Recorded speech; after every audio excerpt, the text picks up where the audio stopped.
সরকার পড়ে যাওয়ার পর ঋতুপর্ণার বাড়িতে নাকি ছিল ফেরদৌস।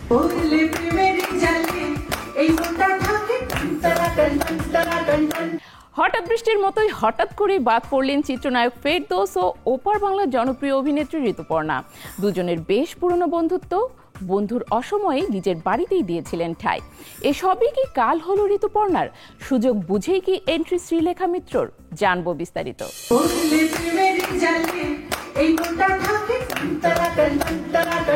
পশ্চিমবঙ্গের অভিনেত্রী ঋতুপর্ণা সেনগুপ্ত ওপার বাংলার পাশাপাশি এপার বাংলাতেও সমান জনপ্রিয়।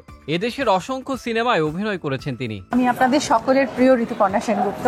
গত জুলাই মাসে ঋতুপর্ণাকে নিয়ে নতুন সিনেমার ঘোষণা দেন পরিচালক রাশিদ পলাশ। সিনেমার নাম তরি। ছবির প্রথম লটের কাজও হয়েছে, তবে দ্বিতীয় লটের আগেই থমকে যায় তরি, কারণ সিনেমায় থাকছেন না ঋতুপর্ণা। কয়েক মাসের ব্যবধানে পাল্টে গেছে সিদ্ধান্ত। সিনেমার পরিচালক রাশিদ পলাশ নিশ্চিত করেছেন, ঋতুপর্ণা নন, ওই চরিত্রে অভিনয়ের জন্য কথাবার্তা চূড়ান্ত হয়েছে শ্রীলেখা মিত্রের সঙ্গে। ঋতুপর্ণাকে বাদ দেওয়ার প্রসঙ্গে নির্মাতা জানিয়েছেন, ছাত্র জনতার গণ অভ্যুত্থানের পর দেশের চিত্র অনেকটাই পাল্টে গেছে। প্রথমত, বাংলাদেশে ঋতুপর্ণার পরিচিতি অনেক বেশি। তাকে অনেকেই চিত্রনায়ক ফেরদৌসের ঘনিষ্ঠ বন্ধু হিসেবে জানেন। এদিকে ফেরদৌস আওয়ামী লীগের সাবেক সংসদ সদস্য, এটাও একটা বড় কারণ হিসেবে দেখা গেছে। আমাদের শুটিং হবে এমন একটি জায়গায় সেখানে সাধারণ মানুষের আনাগোনা অনেক বেশি।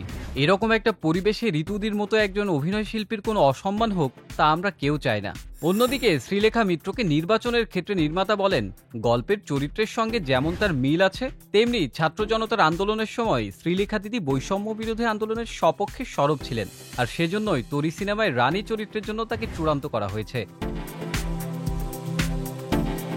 এদিকে শ্রীলেখা সম্প্রতি ভারতীয় সংবাদ মাধ্যমে বলেছেন, সরকার পড়ে যাওয়ার পর ঋতুপর্ণার বাড়িতে নাকি ছিল ফেরদৌস। এমনকি ঋতুপর্ণার বাদ পড়ার খবরও নিজের টাইম লাইনে শেয়ার করে লিখেছেন, মনে হইল গিয়া ইন্ডিপেন্ডেন্ট বিষয় আর কি।